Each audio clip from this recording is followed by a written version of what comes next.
Hey everybody, welcome back to another episode of Rehash, a Web3 podcast. I'm your host, Diana Chen, and today we're speaking with Laura Jaramillo, CEO and co-founder of SONA, about helping artists build a more sustainable revenue, designing fail-proof protocol incentives, and using music to onboard the next billion users to crypto. Like many of us, Laura's journey into crypto was a winding one with many seemingly mismatched pieces that somehow all came together and are contributing to her work now at SONA.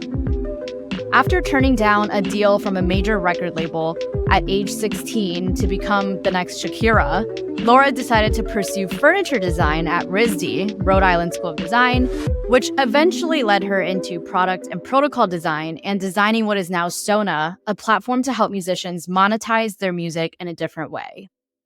We do a couple of deep dives in this episode. The first one on how to build a sustainable revenue for artists by implementing crypto and DeFi primitives into a music streaming service. And the second on how to design the most effective incentives for a protocol that's resistant to spam bots and token miners. We also talk about her new project, SONA, the super random, convoluted way she met her co-founder, Toki Monsta, and Laura and I have a full circle moment when I finally realized while we were chatting during the recording that a party I had attended almost a year ago during Art Basel was in fact a party put on by Laura and Toki Monsta to celebrate 1 year of their meeting and the birth of SONA. If you're a musician or a creator of any kind, or if you have any interest in the creator economy from any angle, you'll really enjoy this episode. Also, be sure to check out our show notes for a link to get exclusive access to SONA before they launch to the public.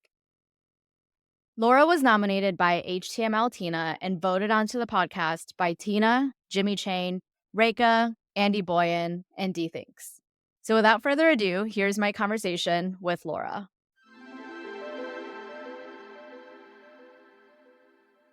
Hey, Laura, welcome to the podcast. Congrats on being our first place winner on the season's joke race. The most number of people wanted you on the podcast, so kudos to you for that. I'm so happy that you're here and so glad to meet you and have this conversation with you. Thank you. Super excited to be here. Thank you for having me. Thank you, Tina, for nominating me. Shout out to Tina. So I actually don't usually start most podcasts with this question anymore. But I know that you have a really interesting background, or so Tina has told me. And it's a bit non-traditional, and there's a lot of different elements at play that kind of build up to what you're working on today and explain a lot of the reasons why you're doing what you're doing today. So I would love to hear a little bit about your background. You can start as far back as you want. All right. You're going to throw it all the way back. Wow. So I guess the best way to start is my life has made me a really huge advocate and believer in the fact that everything happens for a reason, because there are just too many of these little magical coincidence moments along the way and learning moments along the way. So really, really excited to share that SONA, right, ultimately is a platform for musicians to help them monetize off their music in a different way. So they have freedom to create in the way that they want to, or create without compromise. And all of that really comes from my mom, who is a musician and an activist in Puerto Rico. Huge fan of hers growing up. She was the strongest and still is the strongest woman that I know. And also someone who would never be one to become a brand type musician or someone to charge a ton for her shows. She's someone that makes incredibly valuable music and important music and music that moves nations that for some reason, right, in this current economy, can't survive off of the things that she does, the things of value that she brings to the world, really. So when I was younger, obviously I looked up to her so much, I wanted to be a musician too. So when I was in high school, I was full and had my own jazz band, was a singer-songwriter, competed on behalf of Puerto Rico, and then I got offered a label deal. Yeah, I was 16 years old. And they essentially wanted me to drop out of high school, move to LA, and become a Latin pop star. But my music was the opposite of that. My music was Simon and Garfunkel, Joan Baez, very singer-songwriter, sad girl. And I saw, even at 16, I was like, wow, they don't want me to be me. They don't want me to do me. They want to take my art and package it in what they think works best. So I left music behind commercially and went into design, which is one of those turning moments where I was like, okay, everything happens for a reason, because I ended up studying furniture design at Brown and RISD. I did their crazy dual degree program, but discovered product design while he's doing furniture design because the wood shop and the metal shop felt like they were made for bodies that weren't my own. So I turned to the digital space. It was around that time that I also started doing some educational design materials for this blockchain company called BitBuddy that helped people learn about Bitcoin. Again, everything happening for a reason. I have this mom struggling to make ends meet as a musician and activist. I'm learning product design, and now I'm learning about the blockchain all in like 2015 to 2020. When I graduated into the pandemic with 2 degrees that I couldn't quite use. I had a gender studies and urban studies degree from Brown and a furniture design degree from Rhode. So I basically took any job I could, and I was juggling about 6 of them at the time. Graphic design, product design. I did some work for Design Within Reach for a bit. It was a really eclectic, crazy moment. But in that period, I got approached by a woman that I TA'd when I was at RISD, who that year had been one of the co-founders of this company called Upshot. And they were looking to expand their product team. And I had recently rebranded to a product designer. So she reached out to her old team. She's like, hey, I'm building out a team in this thing on the blockchain. And we work with these things called NFTs. And this was pre-NFT boom. And I was like, is there healthcare? Is there a salary? I'm in. Whatever it is, I'm in. And thankfully, I already knew sort of what the blockchain was. I had done that work for that education company. So very, very quickly climbed the ranks to like head of product and design at Upshot. And that exposed me to a lot of other founders in the space, joined Friends with Benefits DAO. I started their hackathon series. So a lot of those culture meets crypto companies that we know today were actually incubated there. And I tried to be a resource to all of these folks coming in that had these incredible backgrounds, incredible ideas, but had no idea how to apply it with the tools at their disposal because crypto is really bad with SEO. Like no one has a definitive source of truth of what's happening here. You have to learn through conversation. And I wanted to be a resource for people that didn't have any access to those conversations and help them understand that if the tool doesn't exist, you can probably build it. So that's sort of my background and how I got into crypto and my general upbringing, and happy to dive into SONA and Toki and all that good stuff.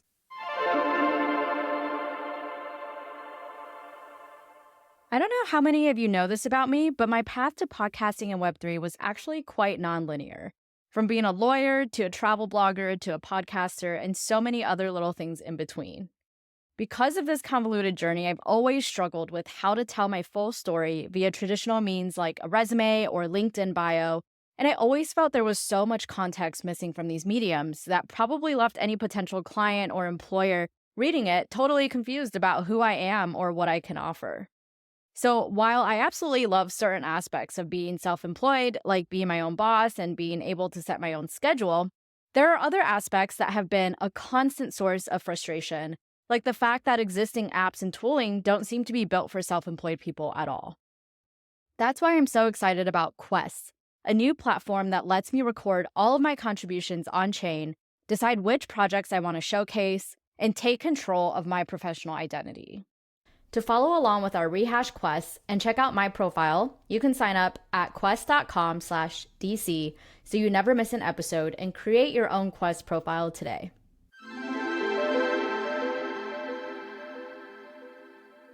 I think the piece that stands out the most to me is your music upbringing, with your mother being a musician and then yourself being a musician as well. And I guess my first question is, how did you have this sense, even at age 16, that what you were being asked to do by the record label was not true and authentic to yourself, and therefore not something you wanted to do? Because I think especially at that age, a lot of people would think, wow, dream come true. A record label recognizes me. They see me. I'll do whatever they want me to do, not only to further my career, but also like they're the adults in the room. They're the professionals in the room. They must know the right way to approach this. And so I trust them with that. But how did you have the sense that that wasn't right? At least that wasn't right for you and what you wanted to do and what you believed in for yourself. Right. So the music that I made and what I loved the most about writing and the most about performing was actually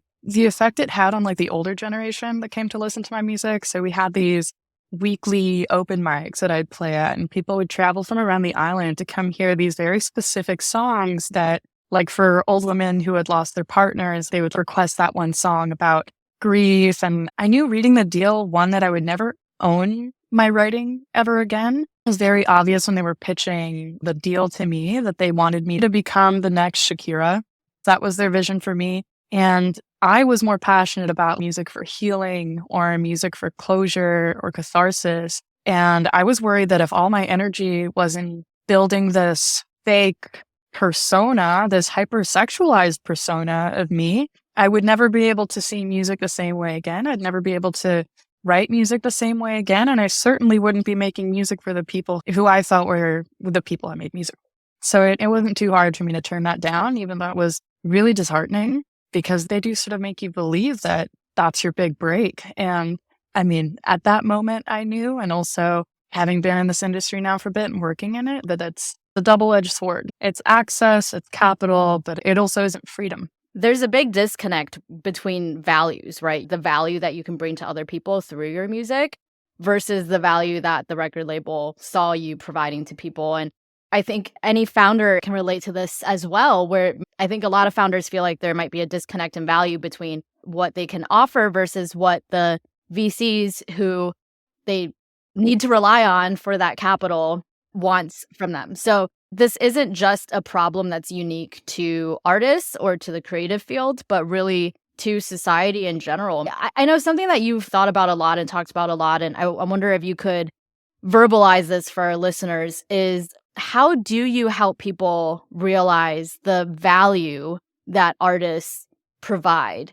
Because again, maybe this is like a capitalism society kind of mentality, but we think that if something doesn't pay well, like if a job doesn't pay well, then it's not valuable, right? And so we see, for example, a doctor or a lawyer providing more value than an artist or a musician. And I feel like this starving artist trope has furthered that way of thinking. So how can we help people understand the value and the amount of value and the amount of labor that goes into what artists do as well? Yeah, I mean, you brought up some really great points. And I think even calling back to your earlier statement, right, about how a VC will try and capture or see the value in a startup or a founder or an idea. They have a very specific way of understanding value accrual or understanding like how things are done. And what I had to build with SONA was a new way, in my opinion, to capture how a society values music and share that value with the people that create the music, proportional to how much the music is enjoyed. And right now, the way that people are capturing the value of music consumption is through a subscription service, right? We all pay what we feel is a nominal price per month to have access to all the music in the world. That takes out the emotional element to our relationship to music. It takes out the ability for us to back musicians more powerfully or more intentionally. So with SONA instead, what we're trying to capture is both that emotional connection that people have with artists and wanting to back them, and also that piece of human nature that is excited about speculating on things that we have high conviction on. There are very few things that people have higher conviction on than their taste in music. And SONA tries to capture the dollar amount for that, the dollar amount for our support for musicians, and then find a way to really equitably redistribute that value to the artists that make it possible, and then also to the patrons and collectors that make that possible, so that we're incentivizing not only the creation of music, but also the supporting of the creators of music. So that's a little bit of a shift, right? Because it's no longer we're going to charge everyone for access to everything. People will offer up what they're willing to put in to back the people they love or the music they love. People will put in what they're willing to put in to speculate on the success of a sound.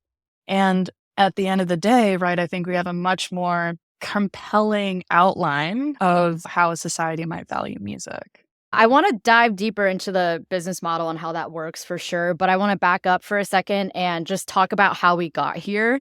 Before streaming, if I wanted to listen to music, I had to go out and buy a CD.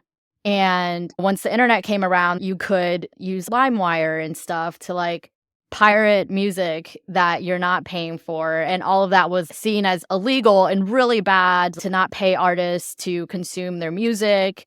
But over time, how did we get from that state to now where we pay $9.99 a month or something for access to all the music in the world, and we don't feel bad about that? Can you walk us through how we've progressed over time and ended up where we are today in this really detrimental state for artists, and then how SONA is solving some of those problems that we're faced with today? Right. I mean, so in essence, and I think this might have been quoted a few times, but the Spotify founder has come out a few times in the wake of people complaining about Spotify being so terrible for artists, is that Spotify was never designed to pay artists well. Spotify was designed to keep people from pirating music. But they never imagined that streaming would completely take over a market where people were paying for music directly. So it introduced a new paradigm for how people consume music. And ultimately, what SONA recognizes, or what I recognize, is that you can't backpedal that. You can't bring people back to an era of paying for a CD or paying for a song. That's why I'm not super jazzed on like companies or protocols that gate music discovery, because ultimately it's really hard to imagine that people will pay to listen to a song on the other side if they don't know the artist. So now you're basically paywalling discovery, which I don't think is what musicians want. And back in the CD era, we had the radio where your music was enjoyed and consumed for free. And that was a way that artists' music was proliferated and was such an important piece of an artist's journey. And now that doesn't exist. So now both the CD and the radio are the streaming platform, while also taking away what was valuable about both. Because now the discovery isn't free and the support isn't targeted. And the top 1% of artists are always going to be good. And the long tail and the medium tail are falling deeper and deeper behind. Something to point out with SONA is I was like, okay, if we can't bring people back to an era of paying for music, let's find a way to make music discovery being free a positive for an artist. Make a sustainable model around that and just push it all the way over the edge while creating a new mechanism where value can accrue for a musician. Yeah, so explain a little more in detail how it works on SONA. So it sounds like music discovery is free. So I can go on SONA and discover any artist that has uploaded their music there without paying anything. And then where does the payment part come in? And then how do artists receive that money as well? Totally. So every song on SONA that's been minted to SONA or published on SONA earns proportional protocol rewards in USDC, proportional to how much it was streamed. So if your song's super popular and you got 1% of all the streams on the SONA platform or network, you'd receive 1% of the transaction fee pool or the reward pool. And those rewards or those transaction fees are coming from the marketplace where an artist can sell a SONA to a collector or sell a song to a collector. And the only thing that they're selling in that moment is access to 70% of what that song is earning from SONA in the future. So now SONA's created these two new revenue streams for artists. You have every 2 weeks these streaming rewards or protocol rewards coming in USDC. And if an artist needs upfront capital, working on a new project, has someone that really wants to support their, career more deeply, they also have access to this marketplace component where they can sell a song. And now they're sharing that reward with their biggest supporters while protecting their IP. So an artist doesn't have to sell their existing royalties, their existing revenue streams. It's this parallel to that, which is what's so important to us, is that an artist's art and work and IP is protected. Now collectors and artists are incentivized to bring people to come listen to this music that they've either published or collected. Listeners get to discover music completely for free. And the curator's role in all this is extremely important because we want to help really good collectors find really good artists that might be at the beginning of their careers that need the most support, or at least will feel the most from a SONA collection. That's basically how it works. We take a little bit off of every sale out of all these people saying, I believe in this song, I believe in this artist, I believe in this music. We pool it all, and then every 2 weeks we say thank you to the collectors and send artists some sustainable revenue so they can keep the lights on. Amazing. And then what about curators? Do they get paid for curating playlists? Right. To start, it's like right now there's no social music listening app. And that's very intentional because if the way Spotify makes money is you come to Spotify for Spotify's playlists, you go to Spotify for Spotify's curation. If we found out that Spotify's playlist and curation was actually like Diana, you could go listen to Diana's playlist on SoundCloud. Why on earth would you pay for Spotify? Or you'd go to your playlist compilation on YouTube. Why would you pay for Spotify?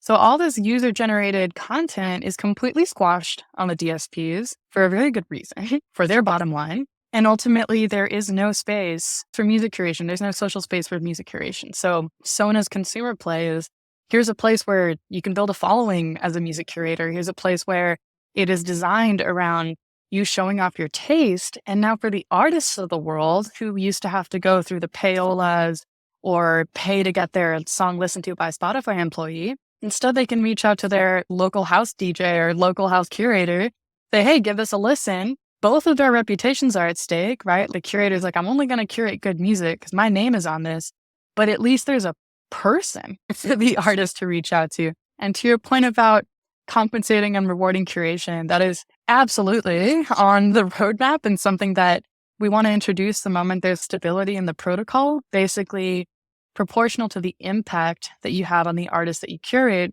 the protocol would send a reward. So everything that supports the ecosystem in some way is rewarded by the ecosystem in turn. Can you explain the protocol piece of this? Like, why is SONA a protocol and not just an app? Totally. A big piece of this is that I want SONA and the protocol to eventually be this bedrock or foundation of what equitable value capture and redistribution for the creator economy can be. And the only way we do that is if, one, we have many different access points, many different ways of consuming, as many different entry points to this ecosystem as possible, so that we're not only capturing as much value to redistribute, but we're also not dictating how that music should be consumed or how that music should be curated. We can only control one front end to this protocol. And I don't think that we should live in a world where there's one overarching music streaming platform that everyone turns to.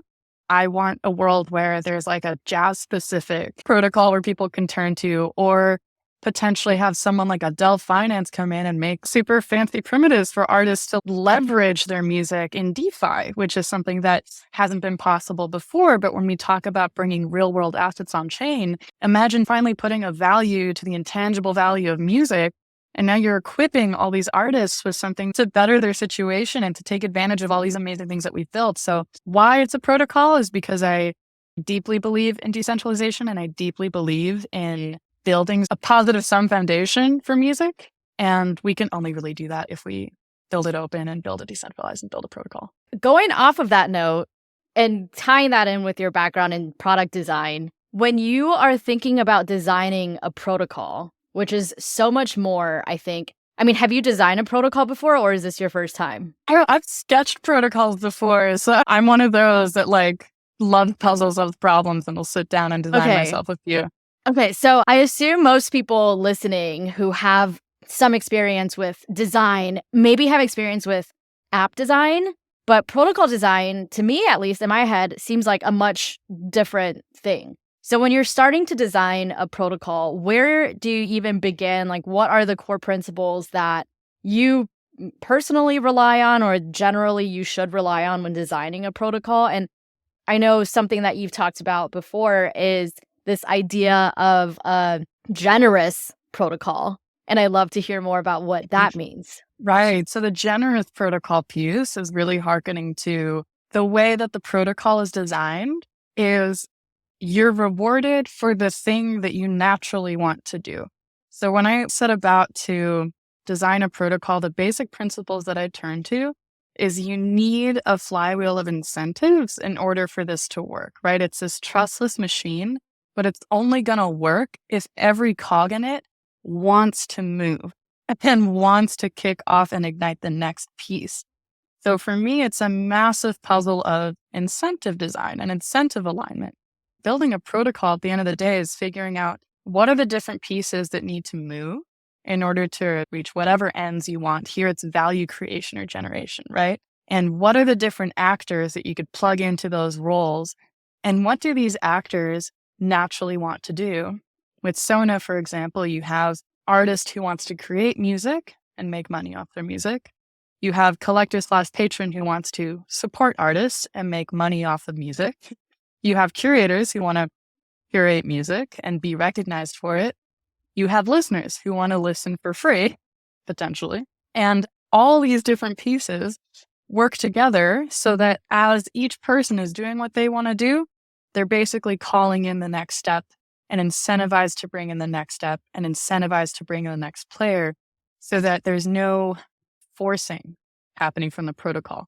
I think you see a lot of products, a lot of consumer crypto, a lot of any consumer products really, that ask people to learn new behaviors to make it make sense. And my deep belief is it's really hard to get people to take different actions or change their behavior. It's a lot easier to map behavior that they're already doing naturally onto something that you want to build and leverage that already existing behavior to your advantage. That makes a lot of sense. I'm just trying to think of examples of how that plays out because a lot of times, at least in the crypto space, with how incentives are baked into protocols, it leads to a lot of spam bots and a lot of people that are in it for the rewards, but don't really care about what you're doing. It's kind of like you want to game the rewards, get all your friends to listen to this song, and then suddenly you're earning more rewards. And now the art's great. Like I have 10 new fans because they've all been streaming my music to the ground. Or an artist even saying, oh, I need more money. I'm going to sell another SONA, right? And now it's collector's like, great, I have this hot new track that I can collect. Literally the ways that you would game the system are things that ultimately help an artist. If we're talking about curation, when we introduce curation rewards, if you curate really good playlists, you're going to get rewarded for it. You're going to want to curate even better playlists. And I think I actually drew a lot of inspiration from Uniswap because it was like, okay, you had people that needed to trade X for Y token and it was really hard. So Hayden comes around and he's like, okay, we're going to take this behavior that people already do and they already want. And we're going to take this want that people have, which is to make money off of their sitting capital. I'm going to align those two actions, align those two incentives, and create something that incentivizes people not only to trade here, but incentivizes people to provide liquidity for this action that people want to take. And now you have this beautiful symbiotic relationship between both sides of that ecosystem. I think it's one of the most beautiful protocols out there. It's just very specific to crypto. Before starting Rehash, I was a solo creator for many years, and I often felt disconnected and lonely despite doing something I loved. With Rehash, I was seeking more connection and set out to create a community-generated podcast. Since then, I've made genuine connections with community members and fans by co-creating the show. That's why I'm so excited about Lore's launch on Base. Lore is an all-in-one platform for communities to bring their members and their funds on-chain. From there, communities hang out in a forum, crowdsource decisions, and make transactions together. Now, it's easier than ever to fund and co-create media initiatives like Rehash. Go to lore.xyz to kickstart your community initiative today.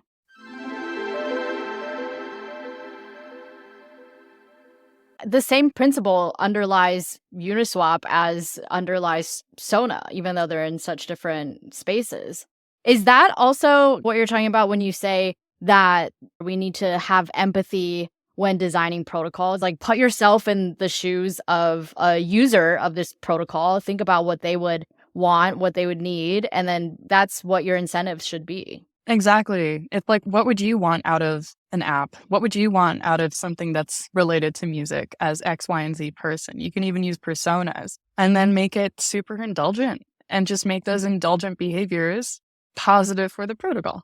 Can you think of a good example in the Web 2 world of a protocol or even an app that does a good job of baking incentives into their app? Or do you think that this is one of those things that's uniquely enabled by crypto and that we haven't really seen in the traditional world? Oh, that's such a good point. I think it is very much unique in the way that value can be created and redistributed, right? It's very different from potentially like more clout accrual, right? Like you had the network effects of Twitter leveraging people's personalities to grow Twitter. And as Twitter grows, now your audience on Twitter means more, but it's not benefiting the user at the end of the day.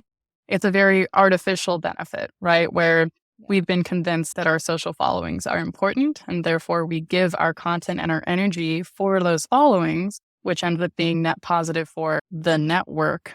But the difference here is that value never sees the creator. I think TikTok's been trying, right? They've got their creator fund, Instagram has their creator fund, but it's those businesses and those business models just don't work the same way. And I think that's what's so exciting about Web3 and the promise of blockchain tech. Or something else that comes to mind for me is even like a basic rewards program at like a coffee shop, for example, where they give you a punch card. And then once you get 10 punches, you get a free drink or something like that. Or an invitation code. Yeah. Do you think that's a good example of properly designed incentives of this is something that people are going to do anyway? And so let's just give them a free punch every time they come in and do this thing they're going to do anyway. And then they get some kind of benefit at the end of it. Exactly. It's like, let's take that behavior they already do. Let's reward them so they continue doing that behavior here. Yeah. Because I mean, if there's 2 coffee shops on my block and one of them has a reward system and the other one doesn't, and coffee tastes about the same to me, then I'll probably go to the one that has a punch card. There was this speaking of coffee, crazy coffee startup in my college or near my college that offered free coffee or free drinks to students. But the catch was that you would have to put your info, your data into this student database that companies could pay to get access to basically meet you at the coffee shop for an interview. So you would have these startups that wanted to hire kids from Brown, go pay and subsidize for these coffees so they could get access to the database of students that were going through that coffee shop while the kids got coffee for free. Interesting model. Maybe if they'd set it up close to Harvard, it would have done better. But that's a great example of aligned incentives and incentive design. I think I would have been cool with that as a student as long as I knew my data was Oh, dude, I never signed up. I also didn't want spam from all these companies trying to offer me an internship. Yeah. Something else I was going to ask you about, and we kind of jumped ahead and talked about SONA already, but I was going to ask you about the origin story of SONA and how you met your co-founder, Toki Monster, which I actually have a funny story real quick about how I came to hear about Toki Monster. And I didn't even realize that you guys were co-founders because I knew she was a DJ and an artist, and I didn't realize she had a company as well. And so it wasn't until I was doing research for this podcast episode that I was like, wait, the co-founder of SONA is Toki Monster. And the funny quick story about how I heard about Toki Monster at first is I was at Art Basel in Miami last year, and my friend Stefan Delvo, I don't know if you know him, but he's like big in the Rehash community as well. He was a guest on the podcast in a previous season. He was like, come out to this party, whatever, like me and Scott Moore and people are here. And I show up and I'm like, okay, I'm here. There's a long line. He's like, okay, be right there. He comes out with this stack of wristbands, pulls me into like the back alley and like, here, put on this wristband and pretend you already had it on and then we can get you in. And I was like, okay. And then later I was like, where did you get this from? Like, is this your party? He's like, no, it's not my party. We ran into this girl. She said her name's Toki Monster or something. This is her event or something. And she gave us a stack of wristbands.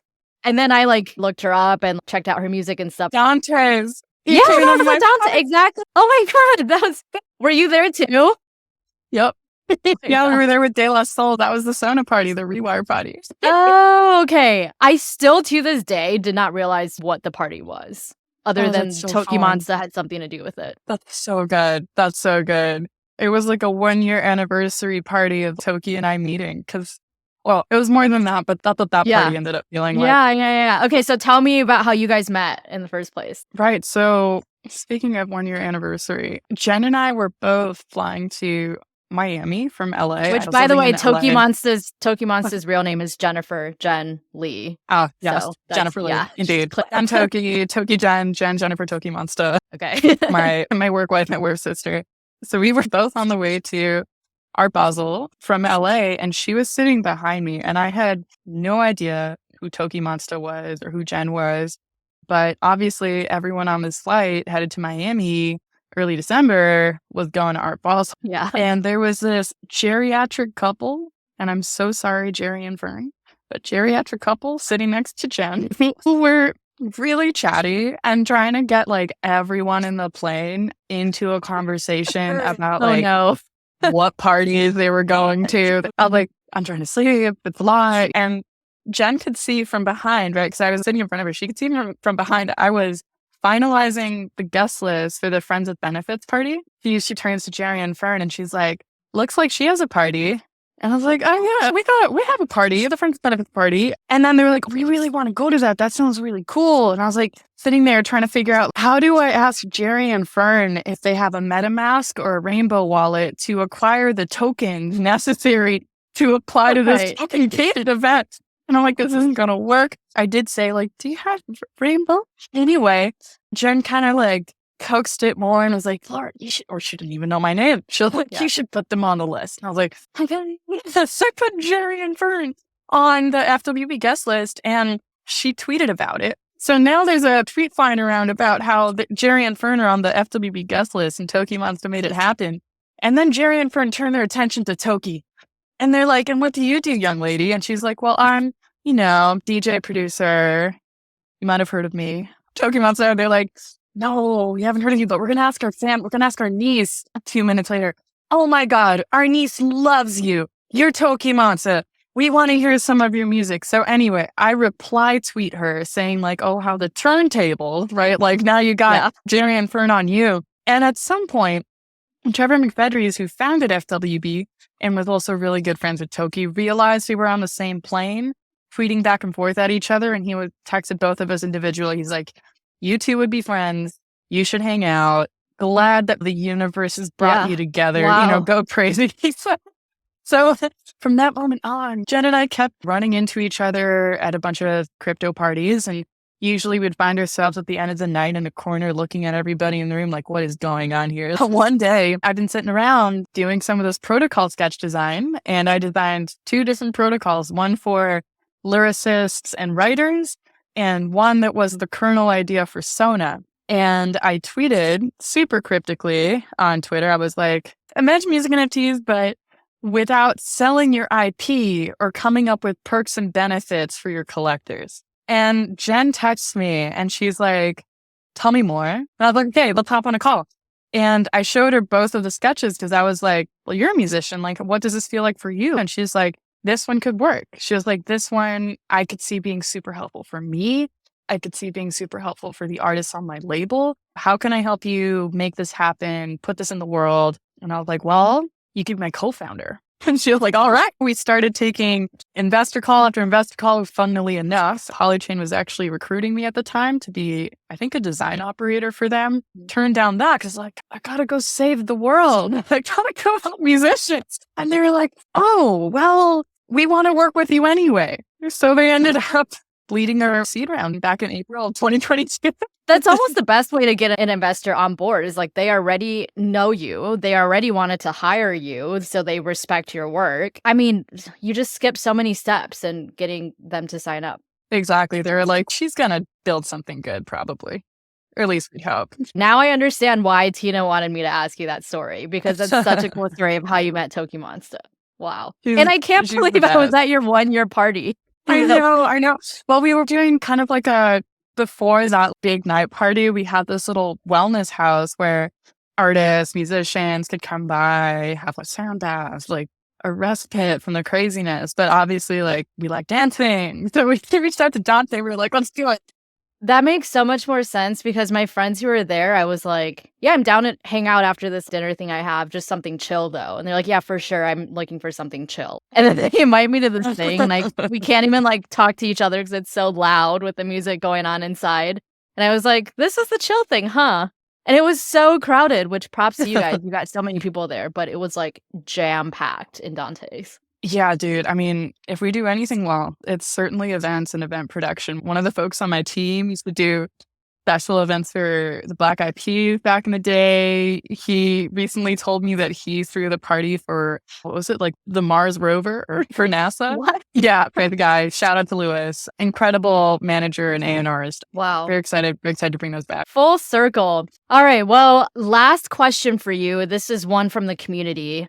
People submitted their ideas for questions, and then the top 3 are the ones that I'm going to read to you, and I'll let you pick one of those to answer. So the first one is submitted by Meg Lister, and this is the spiciest one and the one that I secretly hope all of our guests will choose. The question is, what's your favorite crypto drama? And tell us about it. So that's the first question. God. The second one, also submitted by Meg Lister, is who would you invite onto the podcast next season?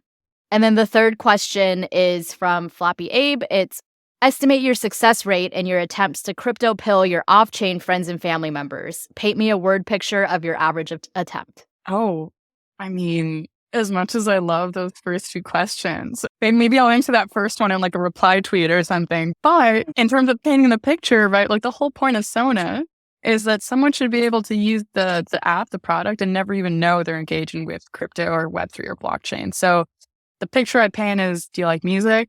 Do you like streaming music? Do you want to stream it for free? Stream it on SONA. And then we've already introduced a new user to the ecosystem that has this happy trail to becoming a collector, to becoming an artist, to becoming a curator. So hopefully more people learn that we've got too much of the back end on the front end in crypto, and we really won when we found a way to make it indistinguishable from Web2. What has been the response when you talk to people with no background in crypto about SONA? Are people instantly like, hell yeah, sign me up? Or do people have questions? Or people like, how does this work? How can this be possible? Like, we've been starving artists for decades. How can this suddenly change? Right. So from the artist side, huge excitement because they're always looking for new revenue streams. They're always looking for ways to engage their biggest fans. And the opportunity to share their success with their fans without cutting into their revenues and royalties, massive. So that's a very easy sell. They're also really excited about the opportunity to decentralize curation, that piece of reaching out to your local curator instead of a playlister at an unnamed company, massive. In terms of the listener and the curator, they're excited about a space to discover music through their friends, discover music through tastemakers, curators, DJs, and have a place to home their followings there and home their taste in a more meaningful way. And also know that even though they're streaming for free, they're still helping artists more by streaming there. And on the collector side, one, we did really early user testing, and we found that people were willing to pay up to $500 for a song on SONA without even knowing that the song would earn them any revenue. They were like, I just really like this artist. I really like this song. I want to buy this song. And we'd be like, oh, do you know what owning a song on SONA means? And they're like, I don't care. And then once you tell them, like, you'll actually earn revenue as people listen to the song in SONA, and they're like, oh my God, really? I'm like a small label? That's sick. It's been a really exciting opportunity to like show people the magic of Web3 and the magic of crypto and using music as a Trojan horse to teach people like very, very simple DeFi primitives that I think once they understand through the lens of music, they might be able to superimpose on other sectors and superimpose on other apps and actions that we're trying to get people to take in Web3. So hopefully SONA can help with that massive undertaking that is onboarding the next 1 billion users. But I think we only get there if the crypto's on the back end and people don't know they're doing something on the blockchain and instead they're doing something that feels magic. They don't question it. They just keep doing it. Totally agree. Yeah, I agree with that 100%. We need to reduce the barriers of entry for the masses to engage with crypto apps and protocols. And I don't know why that's such a difficult thing. I think it's just because the people building in this space are very insular in their communities. It's hard to get perspective when the community you live in, everybody is on the same page as you. Everybody knows crypto. Everybody has a MetaMask, knows how to engage with these apps. It's hard to get into the heads of somebody who doesn't live in that community. And so then you're just building for the people you know, which are all crypto native people. And that's just not the reality of what the world looks like. Totally. We got to get people out of Williamsburg. Well, I love this conversation I recently had with a VC where we were like setting out to raise a few months ago. And they were like, no, we're really only doing infrastructure right now. And in the back of my head, I was like, that's a lot of block space for like the same 10,000 users. I didn't say that out loud, but recently I've been on a call with the same investor. They turn around and they say, you know, we're really looking at consumer these days because we realized that investing in infrastructure was just a weird play considering it's a whole lot of block space for the same 10,000. Don't want to say told you so, but told you so. Literally. So yeah, hopefully people can get out of their echo chambers. And I think we're starting to see trends that direction. Yeah, we're getting there. All right. Well, last thing, Laura, before you go, tell people where they can find you if they want to follow you personally, and then also where people can go to check out SONA. I think by the time the podcast goes out, we'll probably be in beta. So you'll be able to sign up. I'll be sure to send you some invite codes so you can send them to your community. Oh, yes, please. Yes. All the Rehash community. But you can find me on Twitter, Laura TJD. SONA is at SONAstream. And to find us online, we're just SONA.stream. Perfect. We will include all of that in the show notes to make it easy for people. Thank you so much, Laura. Thank you, everyone, for tuning in, and we'll see you next week. Thanks for tuning in to this episode of Rehash. Rehash is hosted, produced, and edited by me, Diana Chen, and sponsored by Quest and Lore. Rehash is also supported by our community of NFT holders who curate our guest lineup each season. To get involved, head over to our website at rehashweb3.xyz and collect this episode as an NFT. Anyone who collects an episode becomes part of the Rehash community and will be able to nominate guests for future seasons. To learn more about how to become a guest on the podcast, go to rehashweb3.xyz/podcast. And to learn more about sponsoring the podcast, go to rehashweb3.xyz/sponsor. Finally, be sure to follow us on Twitter, Instagram, and TikTok at rehashweb3 or on Lens at rehash.lens. And don't forget to rate, review, and subscribe on Apple Podcasts, Spotify, or wherever you get your podcasts.